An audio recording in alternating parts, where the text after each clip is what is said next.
All right, now my mic is on. That has an effect on my voice. I'm being amplified, right? Cool. So it'll be easy for you to tell whether I've got my mic on or not.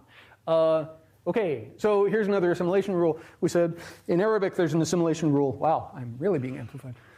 In Arabic there's an assimilation rule that creates or causes two consonants to be identical to each other. This one is not that. The consonant at the end of that prefix is always nasal. It just assimilates in place to the following consonants. So you get impossible and incredible, where you get a velar nasal version of in. It's not incredible, at least, unless you're speaking very carefully. Does that sound right? Okay. All right. So while we're talking about assimilation rules, I want to show you another example of vowel harmony. We looked at one example of vowel harmony before, which was from Turkish. And it was the observation that the Turkish plural suffix is sometimes lar and sometimes ler, right? And it depends on the vowels that are in the noun that's being made plural. So lions was aslanlar, which I cannot spell all of a sudden. But roses, I think, was güller. It's either roses or flowers. I forget which. Oh, we have a native speaker. What does this mean, gül? Is it rose or rose? Okay, good. Cool. So yeah, aslanlar, but güller. Why? Well, because this, we were going to say, is harmonizing with the vowels that are in the noun in question. So in particular, it's deciding whether to be back or front, depending on whether the vowels in the noun are back or front. So I want to show you another example of vowel harmony, and we'll talk about it a little bit more. But that's what vowel harmony was. And as you can see, it's a kind of assimilation rule, right? So here's a vowel, and it's deciding whether to be back. It's sort of gaining its front or back property. It's becoming the same as the vowels that are in the noun. Yeah. So let's talk about another vowel harmony case. This is from Finnish. So here are the Finnish vowels. You can see it has, what does it have? 8 of them. And they can all be long or short. But long or short for this just means, how long you hold them. Since we're talking about Finnish, I have to tell you my favorite Finnish word, which is this. Häyöi. I was taught that word by a linguist who specialized in Finnish, Erica Mitchell. It's the only Finnish word I know.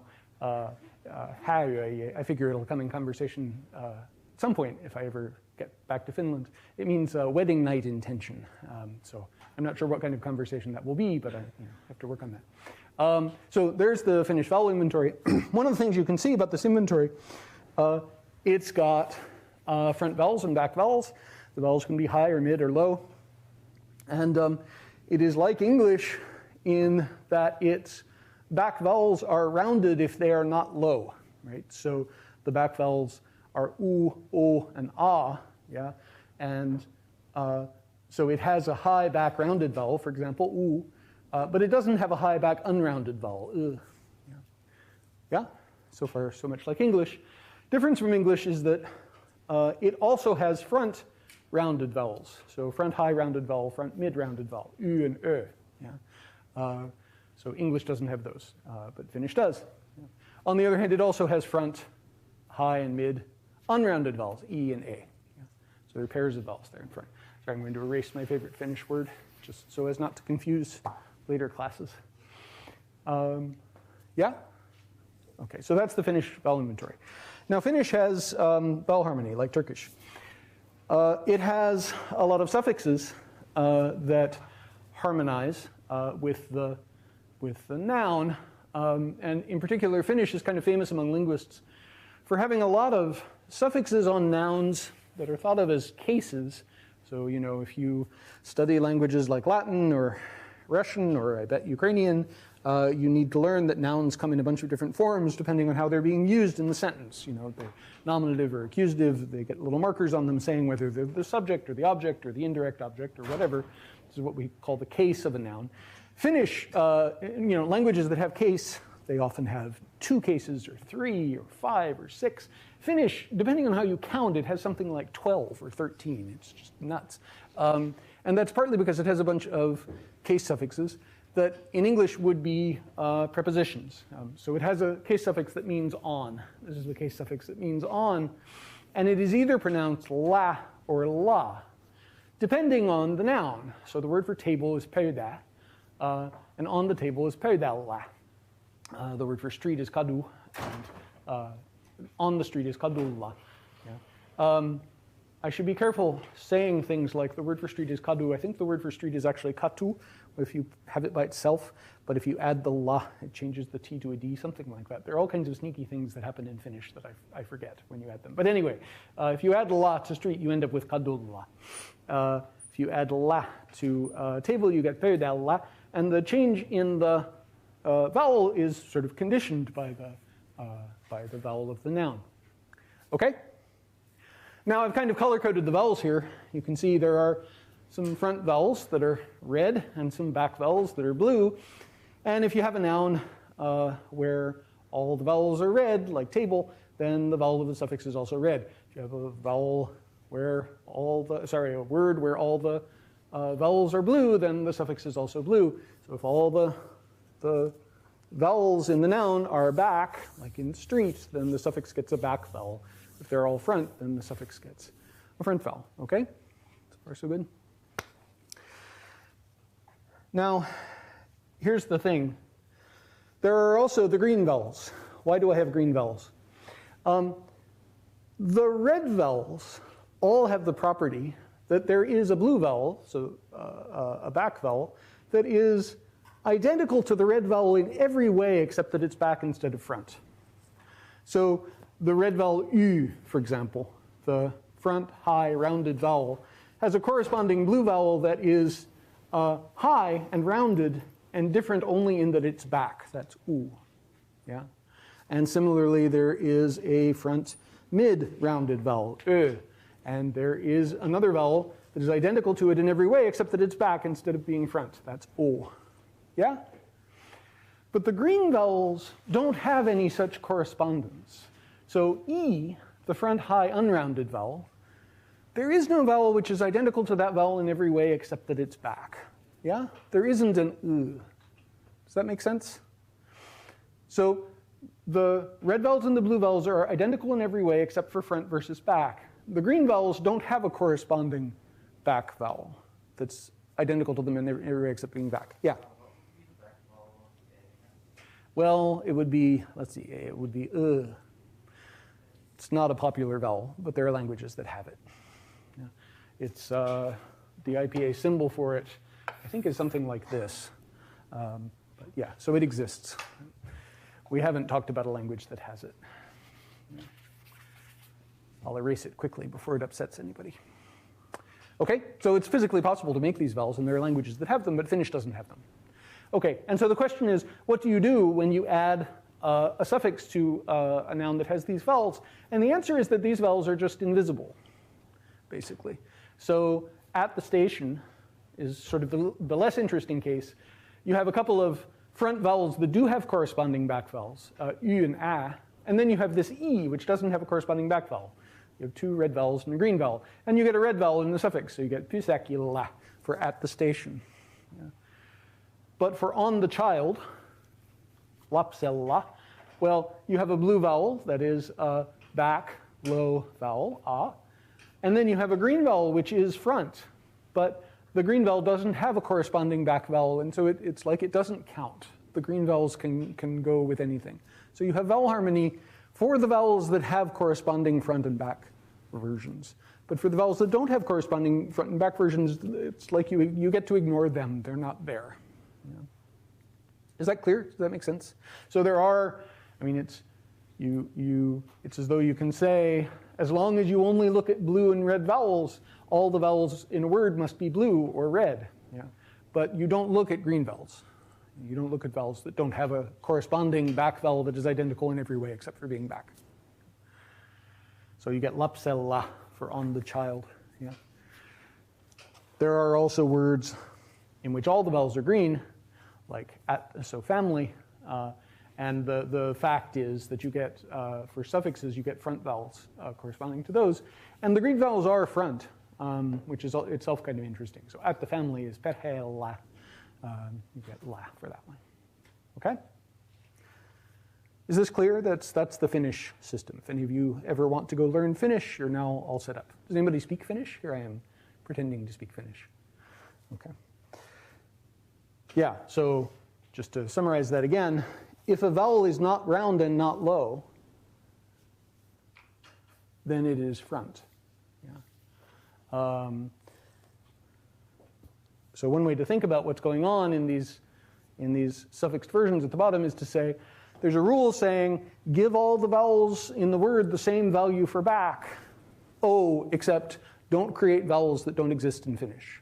So when you're doing on the child, it would be nice if the fact is that you've got a back vowel and then a front vowel and then a back vowel. Yeah. But there's nothing you can do about the front vowel A. There isn't a corresponding back vowel in Finnish, right? So it's like the rules are, first of all, remember optimality theory. So yeah, it's as though the generalization goes, give all the vowels in the word the same value for back, but don't create non-Finnish vowels. Don't create back vowels that are not round and not low. Yeah, don't create or There's that symbol you were wondering about. If we want to talk about this in terms of optimality theory, what we say is the most important thing is don't create back non-low unrounded vowels. Don't create or Finnish doesn't have those vowels. Don't do that. But as long as you do, so that's the most important priority, that's the highest ranking constraint. But as long as you don't do that, make sure all the vowels have the same value for back. They're all either back or front. That's one way to talk about what's going on in Finnish. Okay. Now, there's a popular approach to phenomena like vowel harmony that I just wanted to introduce you to, partly because a version of it will float up again when we talk about syntax, I think. Which involves saying it's as though, and actually semantics as well, it's as though we want to talk as though features of sounds can sometimes show up in multiple places. So here's the Finnish word for on the table again, pöydällä. And if you were listing all of the properties of all of those vowels, that's what I've done here. And I just haven't listed the consonants just because there sort of wasn't room and I'm not good at graphic design. But the first vowel is round and mid and not back, that is front. Yeah. And the second vowel, ü, is round and high and not back, that is front. Yeah. And a is not round and is low and is not back, that is its front. Yeah. This is just a little list of all the properties of each of those vowels. Yeah. And so you could specify all of these properties of this vowels this way. Yeah. But there's a popular thought about what's going on here, which is to say, it's as though Finnish wants the value of back to be kind of shared among all the vowels. That is, you're just going to state it once. This is a word in which all the vowels are front, right? Or all the vowels are back. So you say somewhere, Finnish doesn't allow you to state over and over again, this vowel is front, and this vowel is front, and this vowel is front, and this vowel is front. You just have to say once for the whole word, these vowels are front. And then there's this thing about, oh, and I don't like certain kinds of vowels. So those vowels get to be specified. Yeah, but words just specify whether they're front words or back words. You don't specify it over and over again from one vowel to the next. This is one popular way of talking about how we want to do vowel harmony. Yeah, it's as though there's only one back feature in the word, and all the vowels that can share it do. There's a name for this. It's called autosegmental representation. This is the kind of moment where I think I'm swimming against the stream of your normal instincts for classes. This is a class in which there aren't quizzes or exams. So putting something like that up on the slide is sort of triggering all your instincts to write that down and memorize it, right? Because you figure it'll come up on the test, right? But there is no test. Yeah, so, memorize that if you would like to. It is, if you want to impress linguists at parties or if you want to make your TA happy. But there won't be a test. Yeah, so will never be counted off on the paper for failing to use the phrase autosegmental representation. On the other hand, it is a way to impress people at parties. Yeah. Yeah.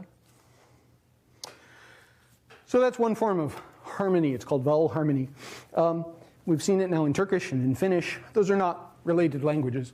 Vowel harmony is cross-linguistically not, it's not hugely common, but it's not rare either. It's popular in the Turkic family. There's a very large family of languages that are related to each other, and they all have various kinds of harmony. There's lots of interesting work on exactly what kinds of harmony you get in which languages. I want to show you another kind of harmony, which is a lot rarer.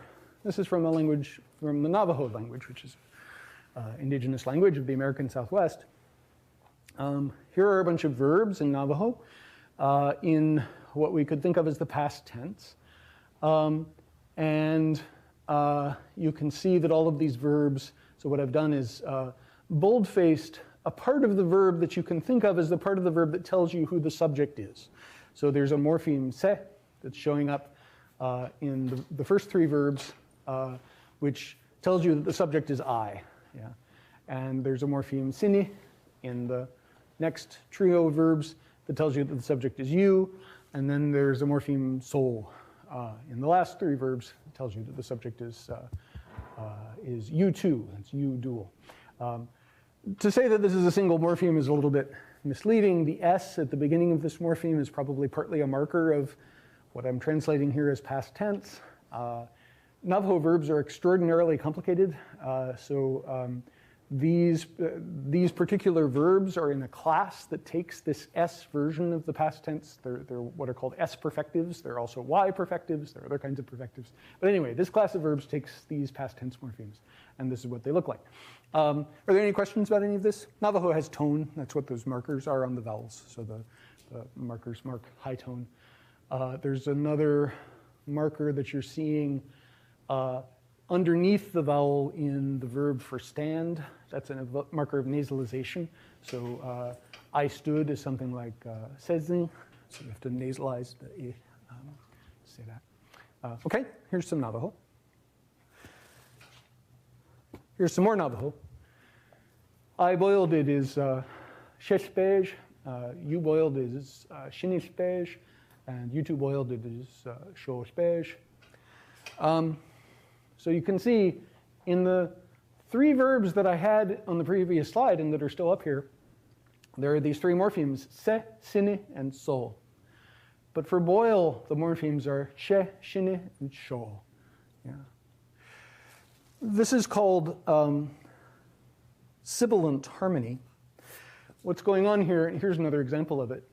You get se, sine, and sol for played and stood and crawled around, but she, shine, and shol for boiled and worked.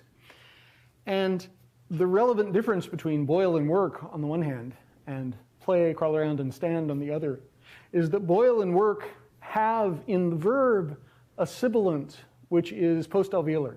So boil, the stem you can think of as spej, and work, it's nish, is the verb stem, or nish. So boil has a zh in it and work has a sh in it. Whereas play and crawl around and stand either don't have sibilants in them at all, or in the case of stand, it has a sibilant, but it's not a post-alveolar sibilant, it's an alveolar sibilant, it's a z. Yeah. This is called Sibilant Harmony, or I think we've also called these stridents. I'm sorry, that's the term you're familiar with. So this phenomenon is called Sibilant Harmony. So sibilant is another name for strident, sorry. So let me just say all that again. There are these post-alveolar stridents, zh and sh, in boil and work, and those are triggering the post-alveolar versions of these morphemes, the she, shine, and shol, instead of se, sine, and sol. Yeah. I started this by saying vowel harmony is pretty common. There's a lot of work on vowel harmony because you find it in lots of unrelated languages. Sibilant harmony is quite rare. Navajo has it. There are a few other languages that have it.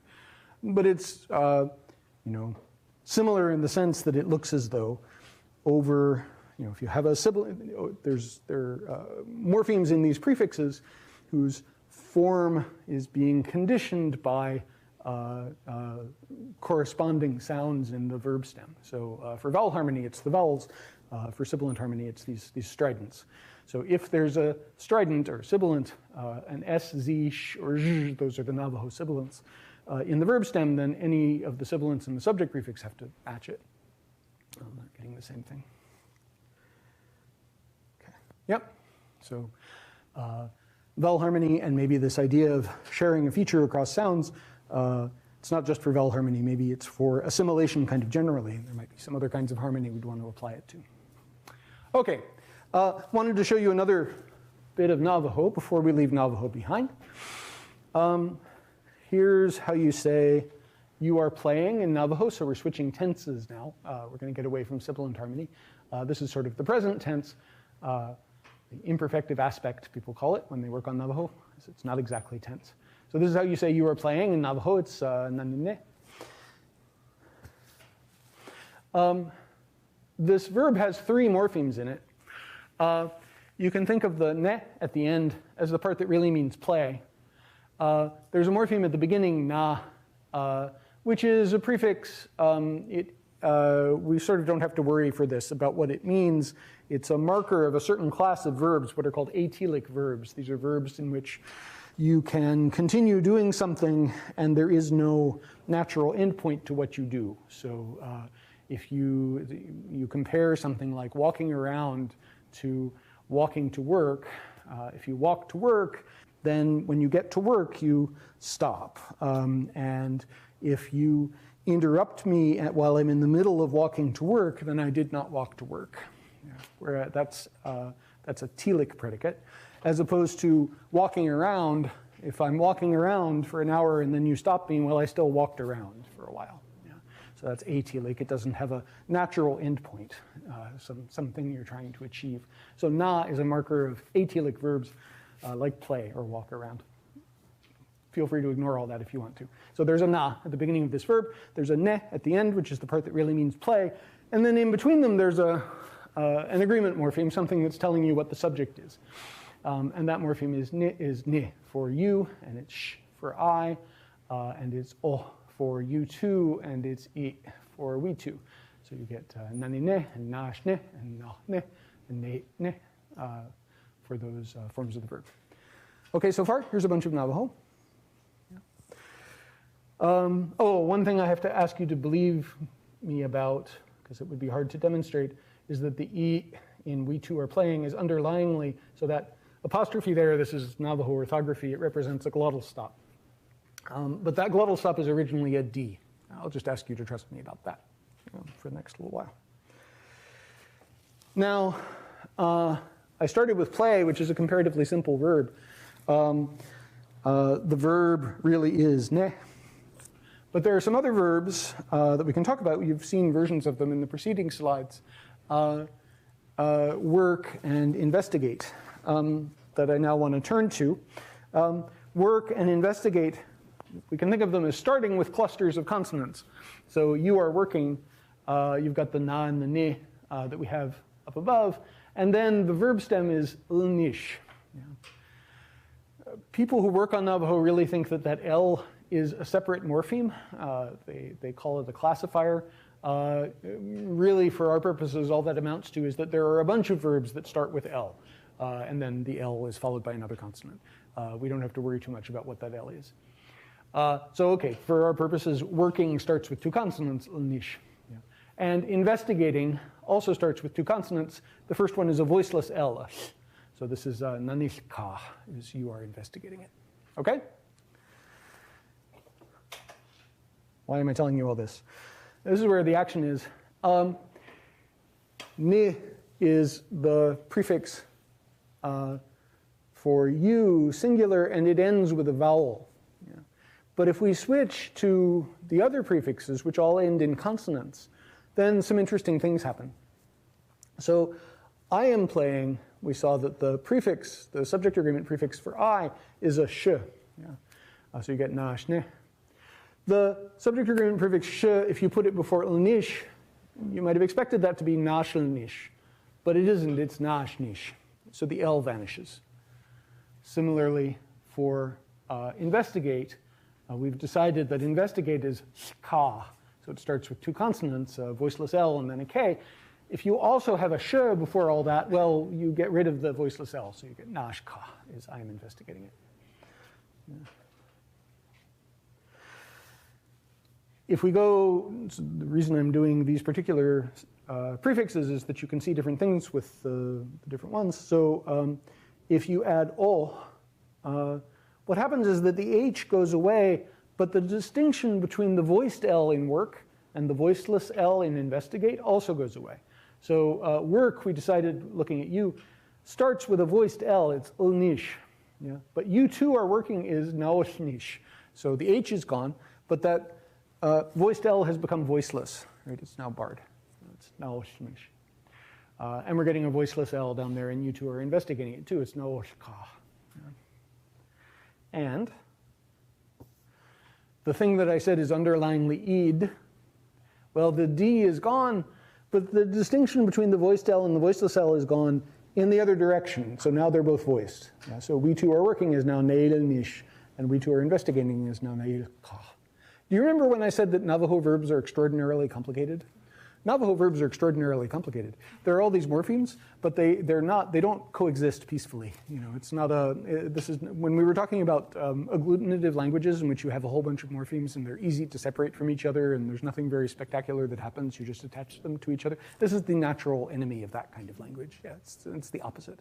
Here we have a bunch of morphemes and you put them together and there's like open warfare between them. There's all kinds of strange stuff that happens as they interact with each other. Okay? So let me summarize what we've just seen.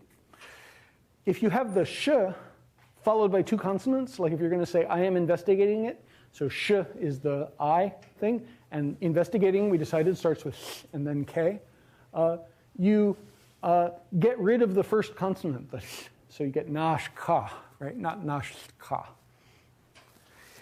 If you have an H followed by two consonants, like in we two are working, so where you've got an oh followed by ulnish.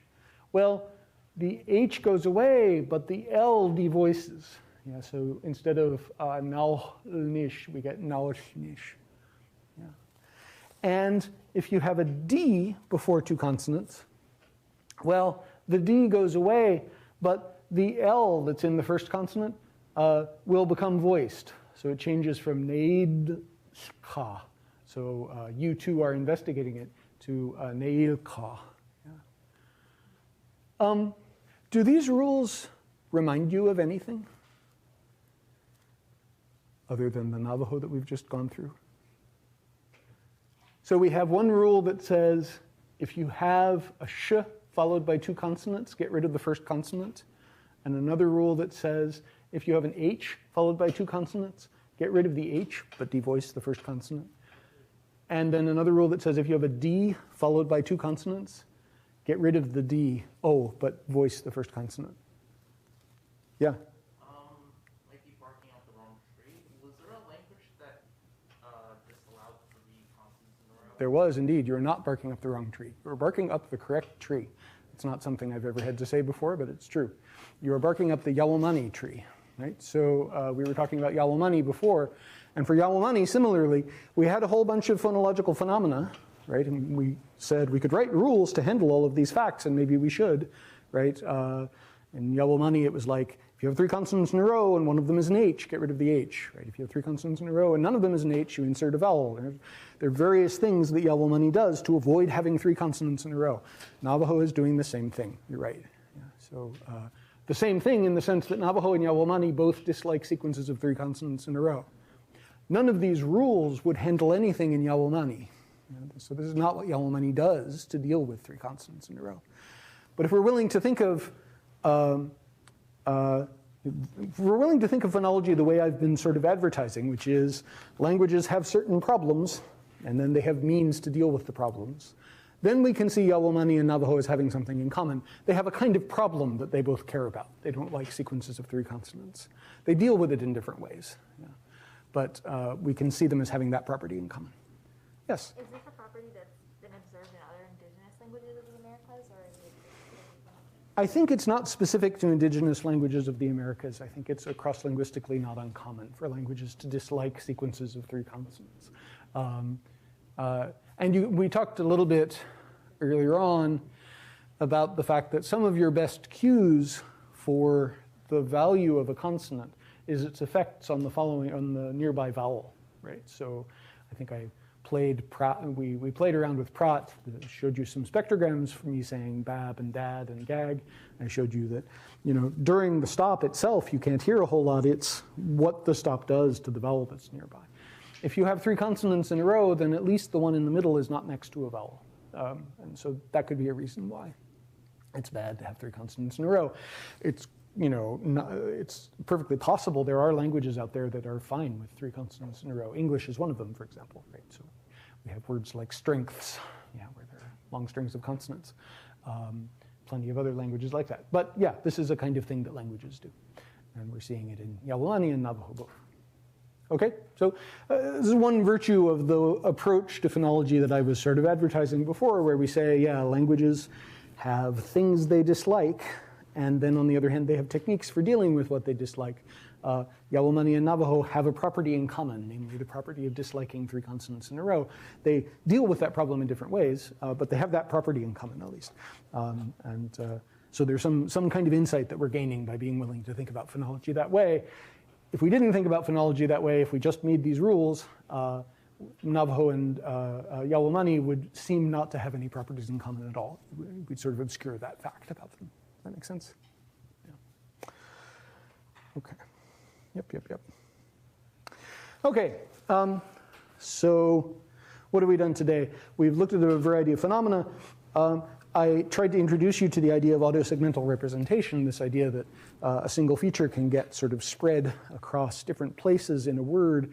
And we've just gone back to talking about this idea of what are called ranked constraints, this idea that languages might have a number of goals in life.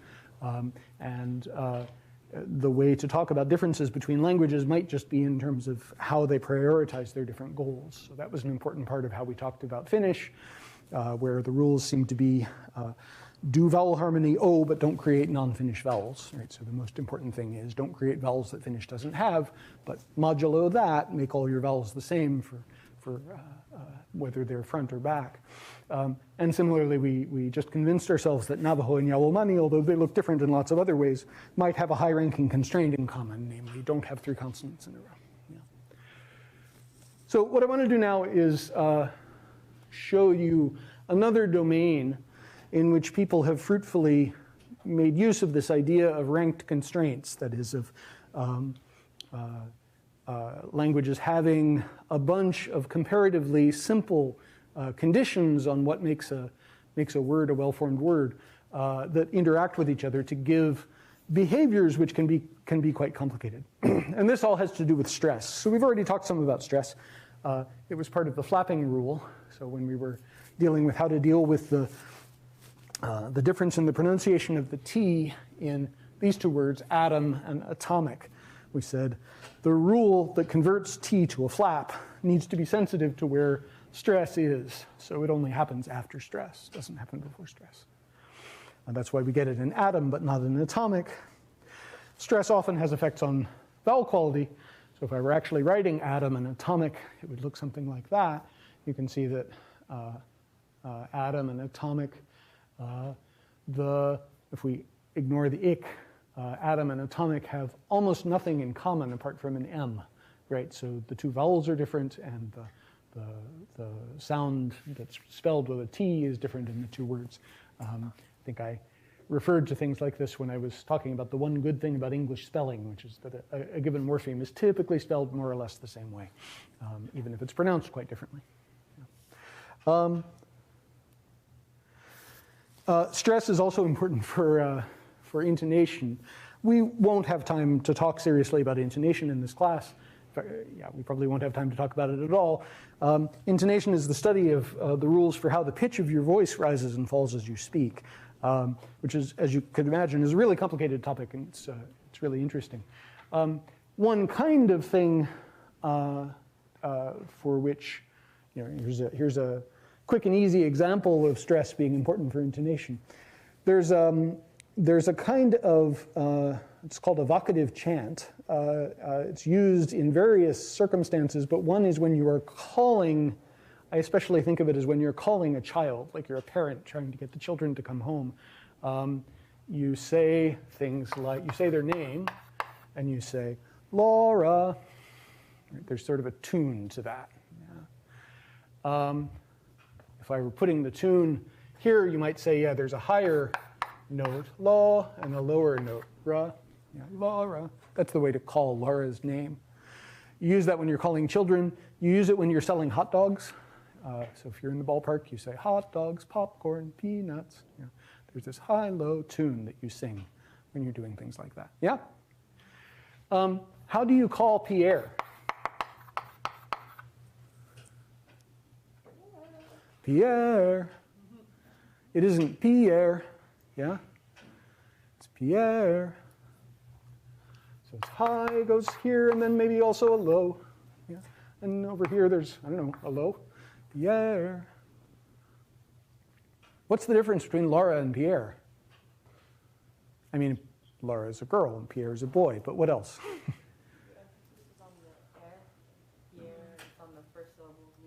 Yeah, so the high, if we were just talking about how you do the octave chant, the high is on the first syllable of Laura, the high is on the second syllable of Pierre.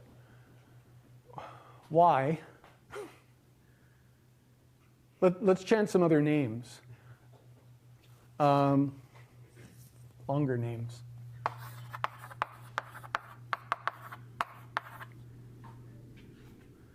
Genevieve. Genevieve. Is that right? Genevieve, I think. Maybe this is the low here at the end. Genevieve. Yeah. If you're selling vegetables at the ballpark along with hot dogs, asparagus, I think. This is low.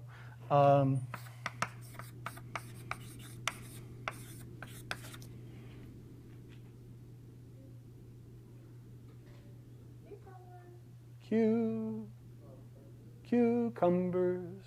I think, is it cucumbers or is it cucumbers? Cucumbers, yeah. So this is high, and this is low, yeah? Let me do one more. Suppose you're selling jalapenos.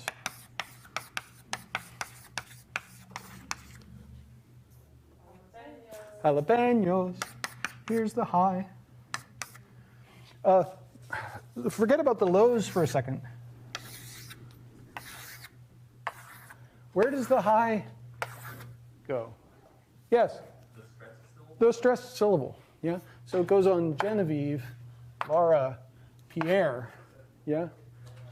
Cucumbers, asparagus, and jalapenos. That's where the high starts. Yeah? And before that high, you have lows. Yeah? There are some situations where we keep the high for a few syllables. Yeah. After the accent. Yeah, like where? Genevieve. Genevieve and asparagus. No, asparagus, yeah. So for those, you just get an L at the end, and it's high until that. Maybe in all of these, you get an L at the end, right? Even in Pierre, where there's a high at the end, there's also a low. I think you don't say Pierre, right? It's Pierre. You have to go back down to low. So the vocative chant goes, put a high on the stressed syllable, put a low at the end, yeah? And then what's the difference between cucumbers and asparagus? Or between Genevieve. Wait, do we want Genevieve? No, we don't want Genevieve. Sorry, Genevieve. My sister's name is Genevieve. Nobody tell her that I said that. Yeah, what's the difference between cucumbers and asparagus? Yeah. Well, we haven't learned syllable division yet. Yeah. I'm assuming cucumbers M is part of that second syllable. Yep, that's probably right. Whereas like Genevieve, that E is not part of the second syllable. Mm-hmm. Asparagus. Yep. Yeah, that's probably right. Yeah, that's probably true. Joseph? You have to do that, like, you're high until you hit an obstruent, and then... Ooh, oh gosh. You're high until you hit an obstruent. Low until the stress, and then the Oh, man. Let me try to think of some more examples. That can't possibly be right, but it covers the data that we've got so far, yes. The last one has to be low. Yeah, so the last one has to be low, that's right. And the high goes on the stressed syllable. And then you stay high, maybe, so far. For most of these, what happens is that you stay high until you hit a low, right? So it's Genevieve, the vive is at the end, right? Or it's asparagus, or it's jalapenos, yeah. And these are low, so you're low before you get to the high. And the real question is, what's the difference between cucumbers and asparagus, where this high spreads and this high just stays here? Why is this low not just, why is there a low not just here, but also here? And I think that's true, right? We agreed that it is cucumbers, it isn't cucumbers.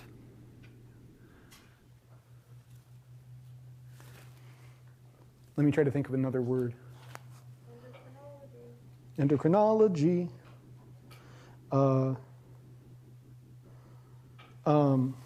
What's a better word? That's a good word. I'm sorry. Trying to think of another word that has the property that I'm looking for. Interdisciplinary.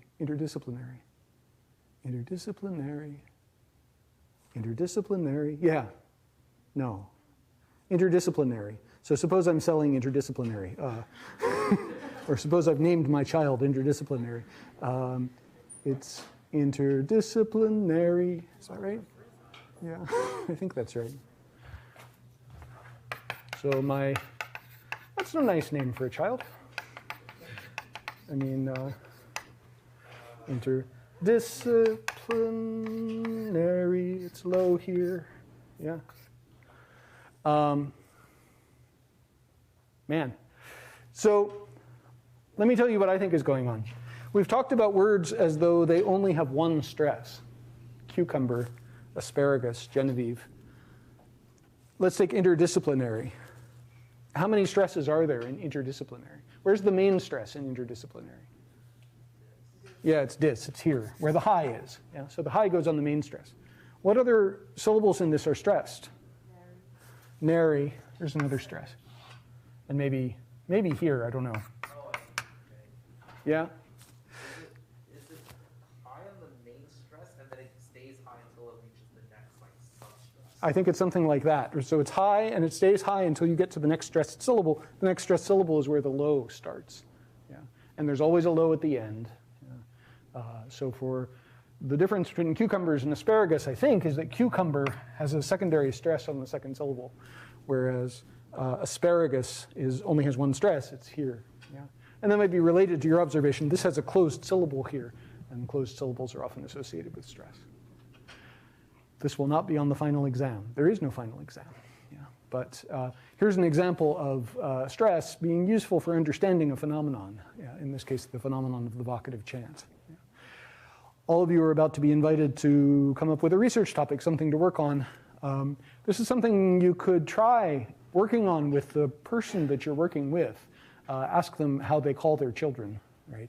And also how they sell things, and find out whether there's a special tune for that, because in many languages there is. It'd be interesting to see. Yeah. Okay. All right. So yeah, this was all an attempt to convince you that it might be interesting to think about stress. It's relevant for various types of phonological phenomena. It was relevant for the flapping rule in English. We've just seen it's relevant for the rules for vocative chant. I'm going to leave those on the board just so future classes can wonder what the heck we were doing. In languages where words have one fixed position for stress, so there are languages out there where the position of stress is always fixed. These are data from a database called Vowels, the World Atlas of Language Structures, which is free and accessible. I recommend going and having a look at it. when I got these data, there were 282 languages described in the Vowels database. The Vowels database describes languages with respect to a variety of phenomena. Not always accurately, I have to say. So, you know, if you have a particular language you're interested in, you should double check. But it's a nice first pass at looking at a bunch of data. In that database, you can see there are, among languages that have just one place where stress always goes, there are languages where that one place is the first syllable. That's pretty common. About a third of the languages like that do that.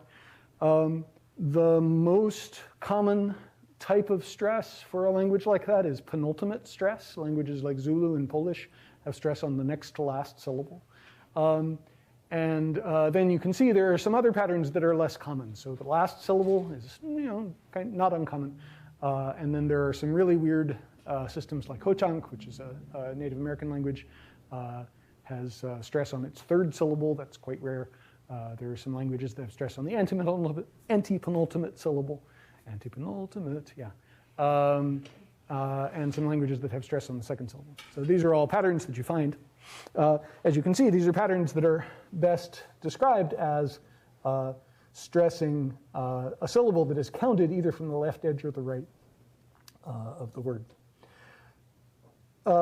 There are other systems that are not hard to imagine, but that don't exist. And so people who are developing theories of stress typology, one of their goals, for example, is to have a theory that rules out languages with the rule stress the syllable that's closest to the middle of the word.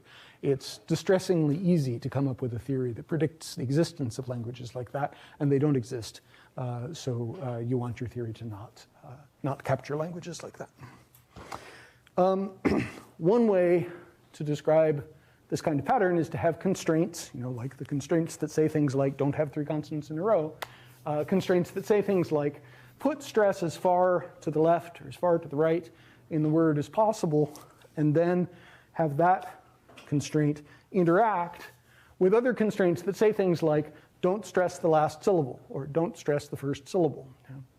So for example, the quite common pattern that you get in Zulu and Polish where you stress the next to last syllable, that's one that says put stress as far to the right in the word as you can, but don't stress the last syllable.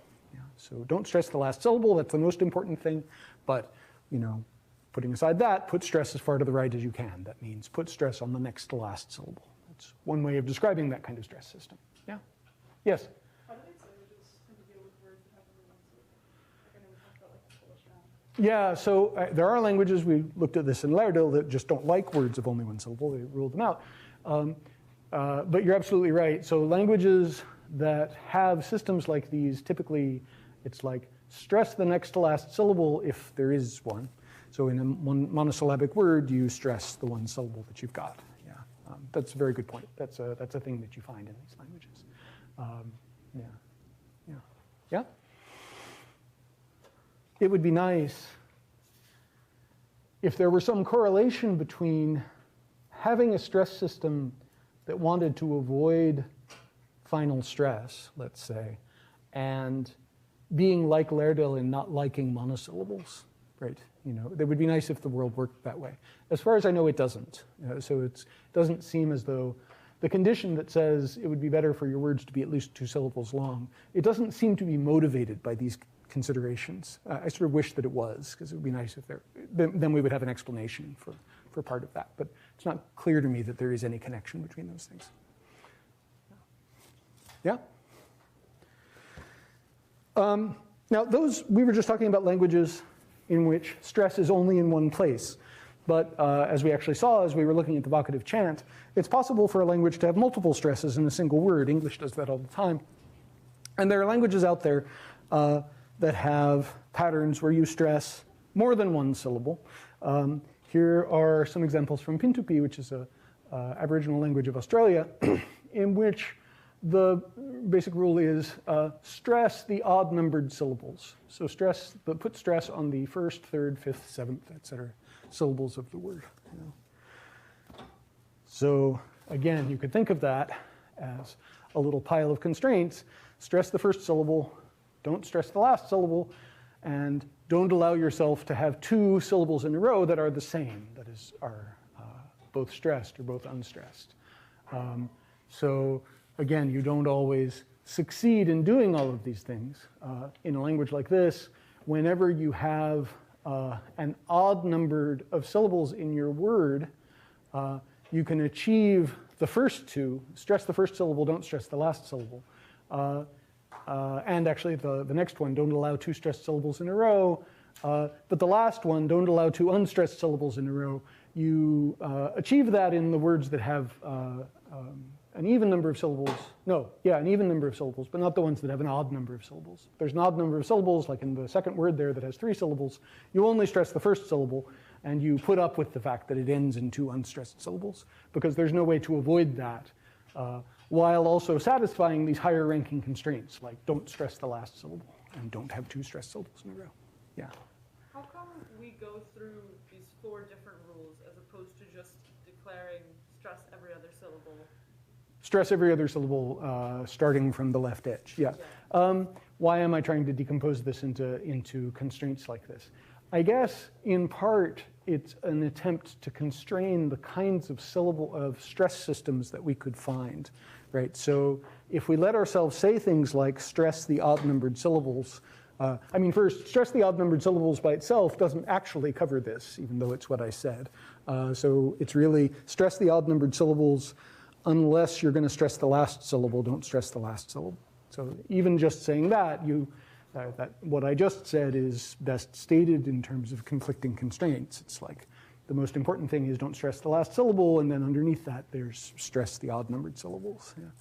And then by decomposing stress the odd-numbered syllables into stress the first syllable, don't have 2 stressed syllables in a row, don't have 2 unstressed syllables in a row, we sort of constrain the kinds of stress systems that we could find, so there aren't stress systems that say stress the prime-numbered syllables or stress the powers of 2, right? There are certain kinds of constraints that you use for stress systems and not others. And it's one of the kinds of things we're trying to get. Good question. Other questions? Yeah? You split that into 3 rules here, right? Yeah. First syllable, don't allow the 2 stress syllables in a row, don't allow 2 unstressed syllables in a row. Yeah. And the don't stress the last syllable like goes in between those 3, so if you try to combine those 3, it breaks up something. Yes, yes, yes. I see what you mean. So we could ask ourselves, what would happen if you had, and this is either a virtue or a flaw of this way of talking about it, what would happen if the second thing there, don't stress the last syllable, were the first constraint, or if it were the third constraint, or if it were the last constraint? We get to ask ourselves, do we get different systems if we mess with the constraints that way? And this is indeed the kind of thing people do when they're doing this kind of work. Yeah. Here's another stress system. This is Passamaquoddy, in which the rules go stress the first syllable, don't stress the last syllable. Those are the most important things. You can see that those are true in all of these examples. Yeah. And don't allow 2 unstressed syllables in a row. And then down at the bottom of the list is don't allow 2 stressed syllables in a row. And it's at the bottom because, well, Passamaquoddy has 2 stressed syllables in a row all the time. Impressionistically, what's going on in Passamaquoddy is you stress the first syllable, and you stress every other syllable counting backwards from the end of the word. Yeah. So dirt is dupquan, and then in the dirt is dupquanik. Yeah. So you get stress on the first 2 syllables, more stress actually on the second one than on the first. I wish that this were not the Passamaquoddy stress system, because I'm trying to learn Passamaquoddy, and it means that if you're trying to say something like, let's walk around on top, you have to ask yourself, okay, is there an odd number of syllables in that word or an even number? Because that's how you know whether to say das Aquabozoltine with stress, main stress on the next to last syllable with two stressed syllables at the beginning, or not. Yeah, so it's a pain. Yep. Or here's Tanya, where again we could decompose this. This is not unlike Passamaquoddy, except you're stressing the first syllable and you are stressing the last syllable, and then you are stressing every other syllable counting backwards from the end. So you end up with bisyllables having 2 stresses, unlike in Passamaquoddy where there's only 1. That's one kind of stress system, these kinds of stress systems where you have repeated stresses. There's another kind of stress system that's going to have to include constraints that make reference to particular morphemes. So I want to give you an example of that. The classic example that I know of is from Russian, so I'm going to show you some Russian data. English has examples like this too. We've talked about it before, the fact that electric has stress on its second syllable, but that when you add the suffix -ity, you do various interesting things. You change the K sound at the end of electric to an S, so you get electricity, but also you shift the stress. So it's not electricity, it's electricity with stress on what was an ik and is now an is. For Russian, the basic stress rule goes something like this. Russian morphemes get to indicate whether they want stress or not, and where they want the stress to be. And the basic rule goes, stress the first lexically accented syllable, that is the first syllable that is marked as saying, hey, I need stress. If there aren't any lexically accented syllables, then you stress the first syllable of the word. Russian stress is quite intimidating if you're trying to learn Russian. So if you're interested in trying to learn Russian, please try to remember this rule. It will save you a lot of heartache. So here are some examples. The word for town, gorod, is an unaccented word, and that means that it has stress on the first syllable, because the rule is stress the first syllable if there aren't any lexically accented syllables. And the dative singular suffix u that's showing up for this class of nouns is also lexically unaccented, so it doesn't do anything to the stress. So gorod is the word for town, and gorodu is the dative singular, and again, don't worry about what dative singular means. It's a thing. It's a marker you can put on nouns. Yeah. But the dative plural suffix, putting it in a different form, is a lexically accented stress. It does require stress. And so stress shifts to that particular suffix. So you get initial stress because there's no lexical accent in gorod and gorodu. But if you add the dative plural suffix, you get garadam, with the stress shifting to the end, because this is a suffix that demands stress. There are also nouns that want stress on a particular syllable. So the word for nut, which is arech, has lexical accent on its second syllable, and that means that no matter what you add to that noun, the stress is not going to shift. So the word for nut is arech, and if it's dative singular, if it's dative plural, you still get stress on that second syllable, because the basic rule is stress the first lexically accented syllable. So in the last example, the dative plural of nut, the stress is still on that second syllable, it's arechem, even though, as we've seen, attracts stress to itself. It only attracts stress to itself from nouns that don't themselves have lexical accent. Yeah. There, now you know more about. I tried years ago to try to learn Russian, and this was one of the things that made me give up. I was like, the stress just doesn't make sense to me. I don't understand it. But now you know. So, and I do too. I should go try to learn it again. So one way to think about this is you say a Russian morpheme can have a lexical accent as part of its specification. It can have a little note saying, hey, I want stress to be here. And then we need constraints that say things like, there's only one stress in a word, you want to stress lexical accents, and you should put your stress as far to the left as possible. So in a word like town, there aren't any lexical accents, and so the only relevant constraints, I guess, are the first and the third. There should be one stress, and it should be as far left as possible, so it's at the beginning. You get gorod. For garadam, the dative plural of town, there can only be one stress. You want it to be as far left as possible, but there's a lexical accent on dative plural suffix, and so you put it on am. That's as far left as you can go. Yeah. So the last constraint doesn't get to do very much. And then for nut, there's lexical accent on the on the second syllable of the noun, and because you're putting stress as far left as possible, that's where the stress is always going to go, no matter what suffixes you add. Yeah, that's the basic picture. Okay. We will do a little bit of Kashmiri, and then we'll stop, I think, for today. This actually came up when we were talking about cucumbers. There are languages that have stress systems that care about what's called syllable weight. That is, they care about whether vowels are long or short, and also about how many consonants there are after vowels. And Kashmiri is a classic example of this, and I'll show you a little bit of this, and we'll see whether we can find a good stopping place somewhere in the middle. here are some Kashmiri words. There are lots of Kashmiri words that have initial stress. Anybody here speak Kashmiri? It's the language of Kashmir. Okay. So lots of words have initial stress. Basically, initial stress is what you get if nothing else is happening. But if there's a long vowel in the word, even if it's not the first syllable of the word, then the long vowel will get stress. So that verb to finish has a long vowel as its third vowel, and that's where the stress goes in that word. Long vowel will attract stress, except when it's final. So if it's the last vowel in the word, it doesn't get stressed. So the word for book has two syllables, and the second syllable has a long vowel, but the first syllable gets the stress. Because Kashmiri, like several other languages we've looked at, doesn't like stressing final syllables. If there are two long vowels, then you stress the first one. And another kind of thing that attracts stress is a vowel that's followed by two consonants. So here's the word for Friday, where the second vowel is followed by an R and a V. So it's the first example, I guess, that we've had of a vowel that's followed by two consonants. And a vowel that's followed by two consonants also preferentially gets stress. It acts like a long vowel.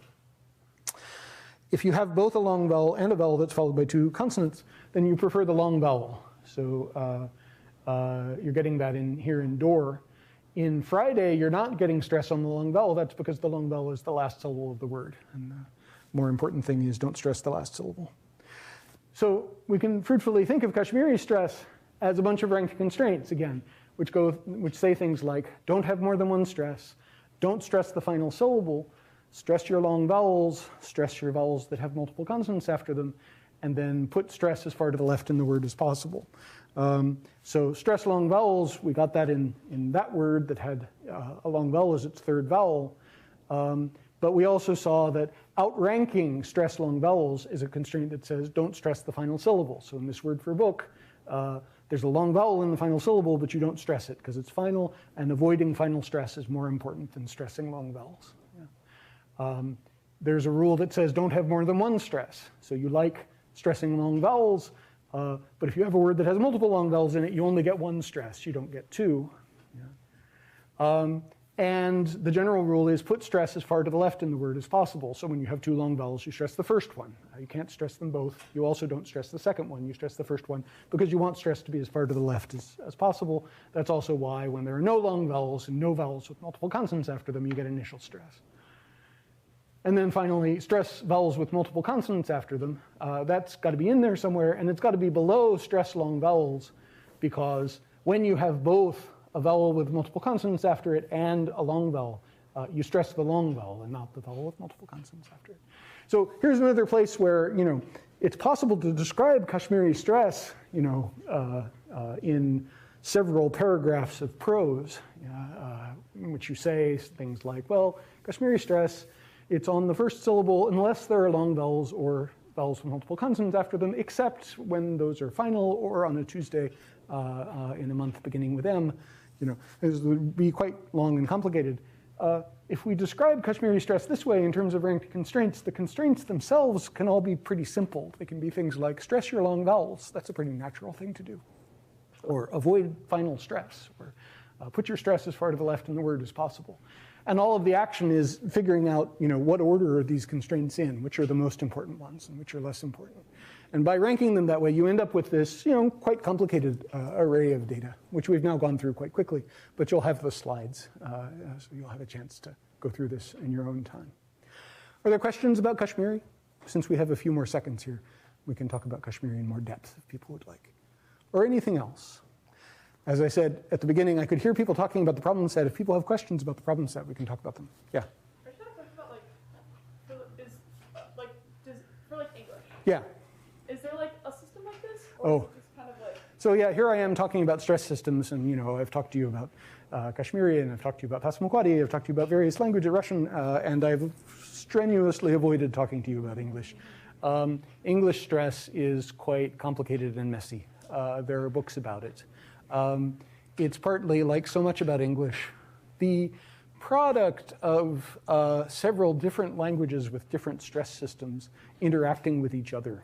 There was a Germanic stress system that English inherited from its Germanic substrate, and then The French invaded in 1066, bringing their own stress system.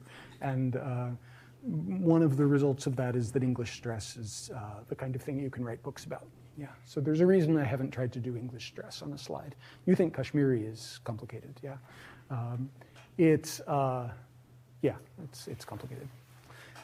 It's complicated in interesting ways. We have various places, for example, where the difference between a verb and a noun has to do with stress. So we have verbs like permit and nouns like permit, right? Get a permit to do something.